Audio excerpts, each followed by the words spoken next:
Now, for eco-development to be achieved, investment in women is quite cardinal. You're watching Bizweek with me, Winston Mavor, and today we'll be looking at the role of women in economic governance. Now, if you take a look at Africa's developmental aspiration enshrined in Vision 2063, you discover that one of the strategies in there is to empower, or rather is to ensure that over 90% of women start owning productive land, start owning meaningful assets, to ensure that those particular women who are integral to any society begin to contribute positively and meaningfully to the development of Africa as a continent and a whole. Now, today, obviously, we'll be looking at some of the challenges that emanate from legal, structural, the lack of visibility by women, and also the uneven work life that, women have to grapple with on each and every day as they strive to compete in a society that is dominated by men. And of course, we'll be talking and hearing from different women experts who are each leading or playing a crucial role in their particular field of endeavors, and they will be sharing their perspectives on what needs to be done to make sure that this particular vision that strives to see Africa a developed continent that is insipid of poverty, void of starvation, and also where the issue of inequality will become a thing of the past. Now, as we get into the nitty-gritties of today's episode, where we'll be focusing on how women could be an answer, it is also imperative to also notice some of the happenings on the global landscape concerning women. Recently, we saw, one of the distinguished women, who was very much acclaimed for her leadership prowess in Theresa May, resign from her political position and, leaving that particular seat vacant and leading to elections in that particular country. And also in our own country, we saw the termination, or rather revocation, of the appointment of Minister of Finance Margaret Monakatwe. And not only that, we saw also another revocation of a female member of parliament, Mumbipiri, whose participation in parliament actually has been withdrawn, meaning as it stands, the scales where leadership representation is concerned, men still dominate. As we get to engage and converse and hear from these distinguished women, here's a short clip of what women are striving, or some of the things that they are doing to ensure that they join the limelight. According to the World Economic Forum, gender parity is still over 200 years away.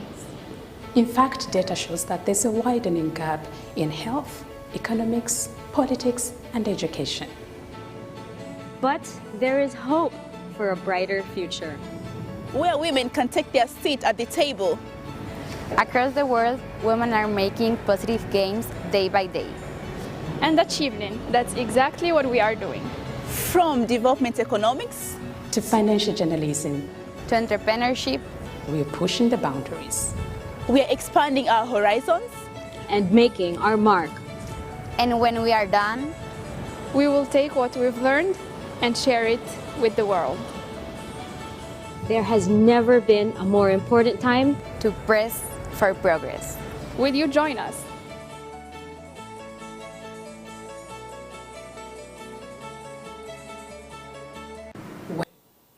Those are some of the women that are taking charge and, ready to be able to make sure that they also step on the scene and begin to significantly contribute to their global economic pursuit of a world that is free of poverty and, of course, where development is spread equally across the horizon. Now, we will get to hear from one of a woman that I consider, to be a rising star in Zambia. She is the public relations manager from NotSafe, and also she has, of course, won some international awards in financial journalism. And not only that, she has continued to inspire and motivate young leaders, young ladies rather, who aspire to become leaders that can revolutionize, the landscape of this particular country, not only within the confines of politics, but also where economic governance is concerned. This is no other than Patricia Luhanga. Talking about the subject matter, because we do realize that it's quite wide, and so participation comes from a wider point of view. So in terms of participation, whatever it is that we do as women, obviously feed into the broader picture of the economy. So we've already seen the background work has been done, in the sense that the woman's place is no longer in the kitchen, because we've seen, even in terms of education, we have seen a number of girls, obviously the numbers of girls enrolling for school increasing compared to what we used to witness in the past. So that in itself is growth. We've seen also a number of organizations that have come on board that are elevating the girl child as well as women participation in a number of issues. Now, I must confess here that I think this culture of thinking men are the only ones who deserve to be in certain positions for them to be able to make decisions and run every aspect of the economy is still with us. Why do I say that? If you look around, we have very few women still who are in decision-making positions, and that tells you something, that we still have a gap. If you look at figures that are coming from the World Economic Forum, they will tell you that actually in terms of gender parity, we are 200 years away. Now, when you think about 200 years away, what does that mean? So there are deliberate steps that need to be taken. First of all, we need to elevate this level of engagement for women and girls, and we start them young, because at least for somebody who's already older will find their ropes. But what about those that are young? And that is why we have a lot of these mentorship classes going on in different aspects for the girl child to be able to pick up lessons and run with them.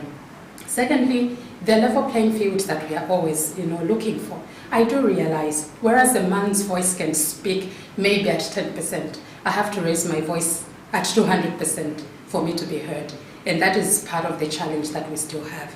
So we'll continue beating the drum, we'll continue speaking to elevating the issues of women participating in the economic governance of this country for us to reach a certain stage that we want to.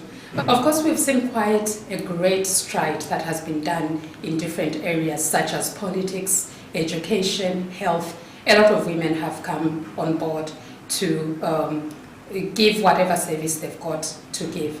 I love one of the quotes which Margaret Thatcher said, if you want something to be done, give a woman. So for us, that's a starting point, because basically that is the base.